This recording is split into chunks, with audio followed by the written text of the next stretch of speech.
everybody. Welcome back to Drop Dead Serious. I'm Ashleigh Banfield.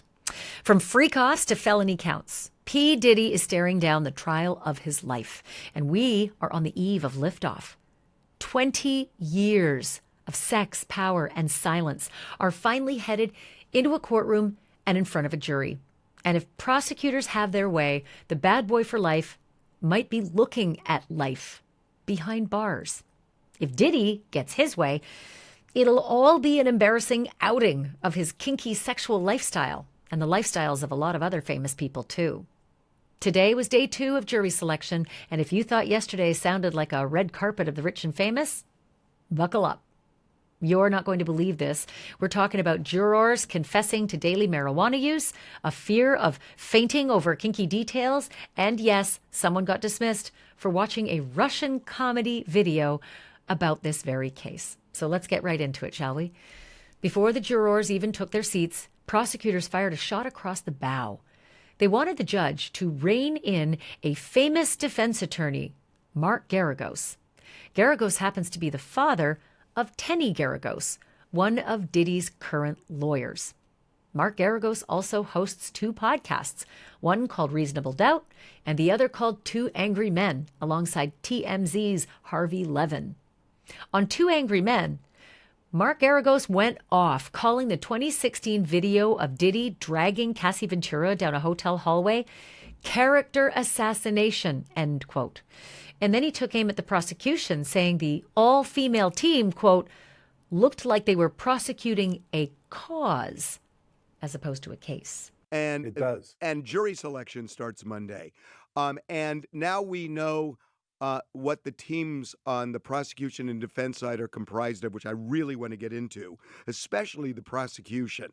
An all-female prosecution. Really interesting.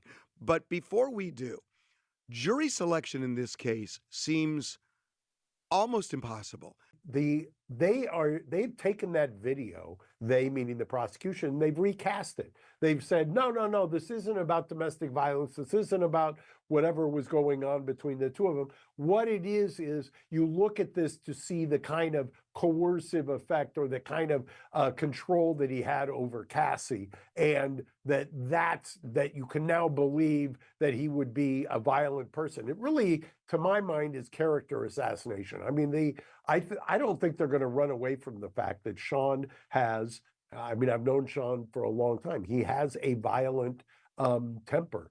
And especially, I think, when you combine it with kind of the drug use. But that isn't what he's charged with. As you said, how do you get over that when the jurors may shut down once they've seen the video?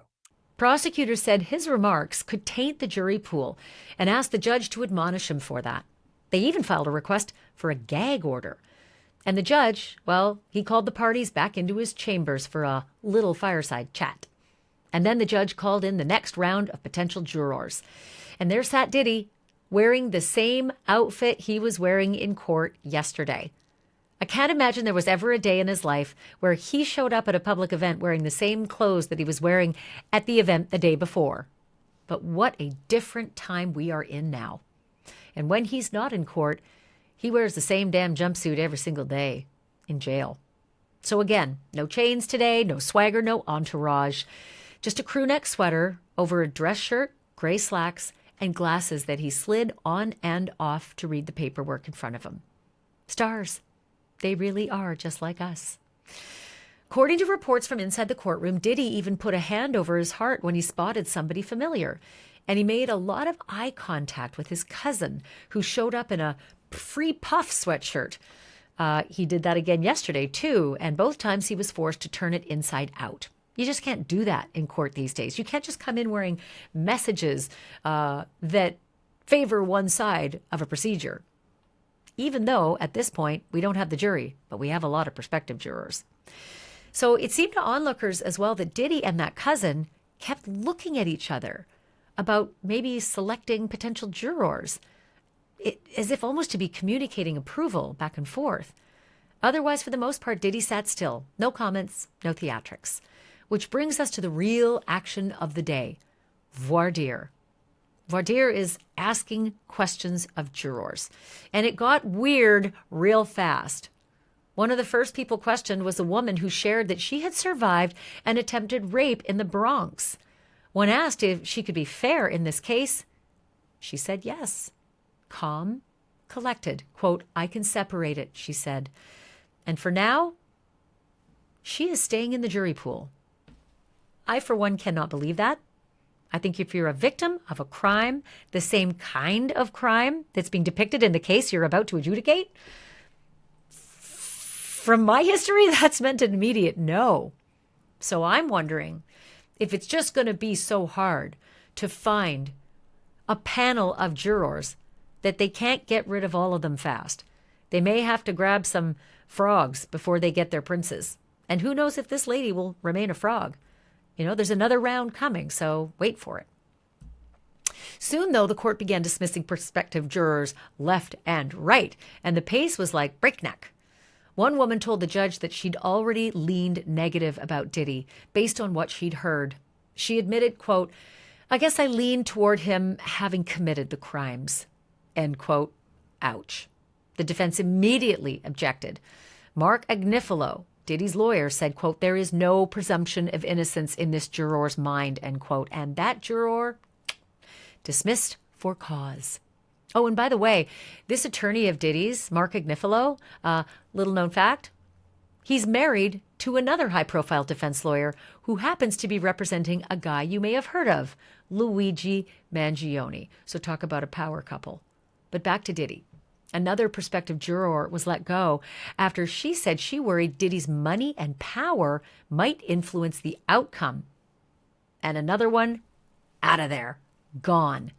So the next one, also gone because her son is a prosecutor. And one man dismissed because his medication makes it hard for him to travel. A real estate broker admitted that he'd seen the Cassie Ventura video, the one where she was being beaten in a hotel hallway. He wasn't sure how it would affect him. And the judge struck him for cause after noting he had a very long pause before he gave his answer. And then came the guy who admitted to reading an article about jury selection while on the train ride home from court yesterday. He said, I shouldn't have, but I did. The prosecutors flagged it, and just like that, he was out. And by the way, this guy was an attorney. An attorney. Like, who should have known better? And then came marijuana guy, prospective juror number 210. He admitted that he smokes weed every day. The judge asked him flat out, quote, can you stop during the trial, end quote? And the man said, yeah. The judge followed up by asking, but would that be hard for you? And the prospective juror number 210 admitted that, yeah, quote, it would.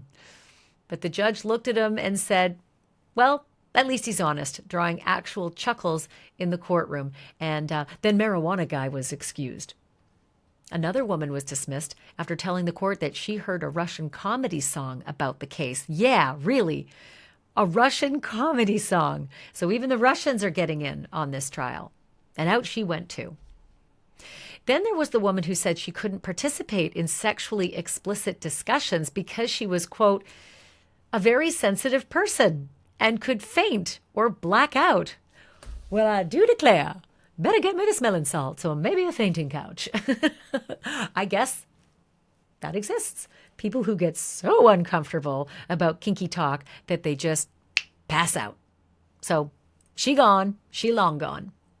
A father of two was also struck after initially saying he'd only seen the headlines about the case, but then revealing a surprising amount of detail about the accusations.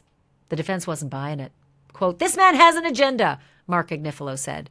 Quote, I feel like he's trying to get on this jury, end quote.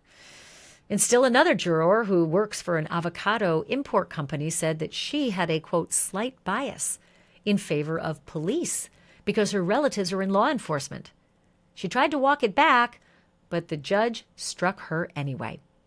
By late afternoon, the judge reminded both sides that they were running out of time and criticized the lawyers for not screening out these hardships earlier in the process, like when the prospective jurors filled out their juror questionnaire. So as of now, they've got only 35 qualified jurors, but they need 45 before they begin picking the actual panel. Both sides say they're getting close and that they plan to start peremptory strikes next. And remember, those are strikes that go beyond cause. Peremptory strikes can be for anything. And they're secret. The lawyers don't have to say why they strike a candidate. But you only get a couple of them. It's not unlimited. So you really got to be careful and use them wisely. And this is important. You cannot strike a juror for race or religion or anything related to a protected class. The expectation is that a jury will be seated tomorrow. Good luck with that. And that opening statements should begin on Monday. And as for Diddy, mostly quiet at the end of the day. But according to reports inside the courtroom, he did crack a smile when one woman asked if she recognized any celebrity names on the list and answered, quote, "I wish I did." So that's day 2.